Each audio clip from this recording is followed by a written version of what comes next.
Ciao a tutti da Mirko, oggi vediamo il frame Ready to Sky Apex 5, versione economica del famoso frame Impulse RC. Se volete acquistarlo trovate il link in descrizione. Il telaio ci arriva in questa scatolina bianca, vediamo subito cosa troviamo al suo interno. All'interno della confezione abbiamo le parti in carbonio, la viteria e dei pad per bloccare la batteria. Inoltre abbiamo un manuale di istruzioni ed un battery strap. Il battery strap è uno di quelli economici, io vi sconsiglio di usarlo se non per i primi voli e in attesa di uno di buona qualità e più resistente. In descrizione vi lascio il link di quelli che uso io.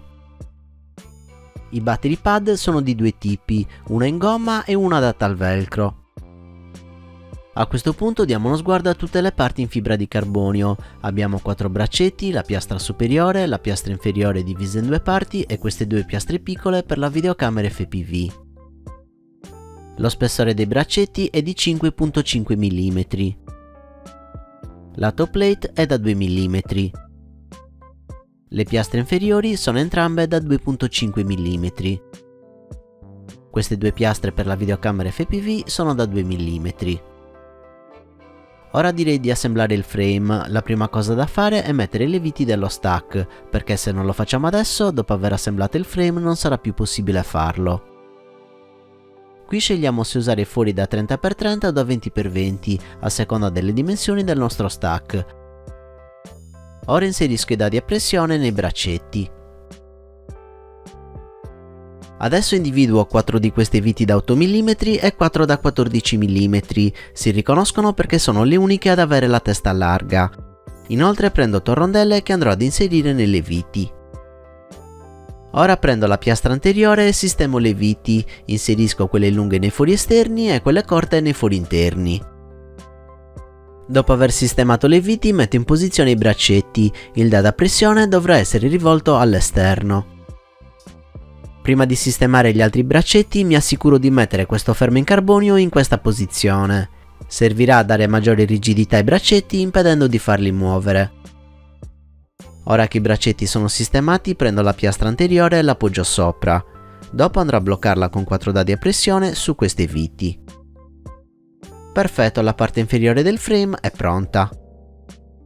Adesso prendo le colonnine, ne serviranno 4 da 20 mm e 4 da 28 mm. Prendo anche 8 viti da 6 mm per bloccarle al frame. Perfetto, come potete vedere ho messo le colonnine da 28 mm nella parte anteriore e quelle da 20 mm nella parte posteriore. A questo punto prendo le piastre per la videocamera FPV e le posiziono nella parte anteriore del telaio. Concludo la build chiudendo il frame con la piastra superiore e 8 viti da 6 mm. Perfetto, il telaio è pronto e devo dire che si presenta molto bene. Finita la build, tutta la viteria che avanza può essere considerata come materiale di scorta o da usare in casi particolari qualora ne abbiate bisogno.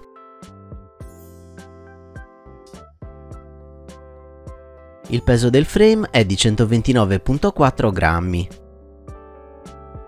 L'intera asse del telaio è di 224 mm, possiamo quindi usare eliche da 5,1 pollici senza alcun problema.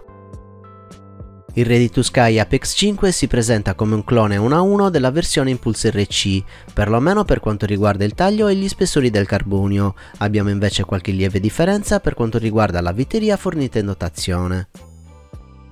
Il carbonio utilizzato risulta essere più economico, cosa decisamente comprensibile visto che questa versione costa un terzo dell'originale. Da questo punto di vista quindi il clone Ready to Sky risulta come una scelta dedicata a chi vuole contenere i costi, ma fidarsi delle linee collaudate e che col tempo si sono rivelate vincenti e apprezzate dal grande pubblico.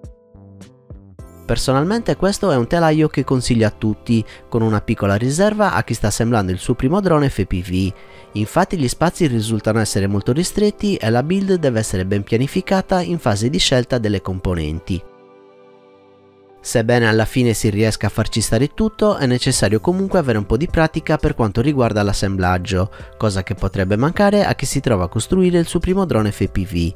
Chi invece ha un minimo di esperienza riuscirà a completare la propria build senza troppe difficoltà. Per oggi è tutto, se il video vi è piaciuto lasciate un like, iscrivetevi e attivate la campanella. Per supportare il canale vi ricordo di acquistare sempre attraverso il link in descrizione o diventando miei patrons cliccando il link a fine video.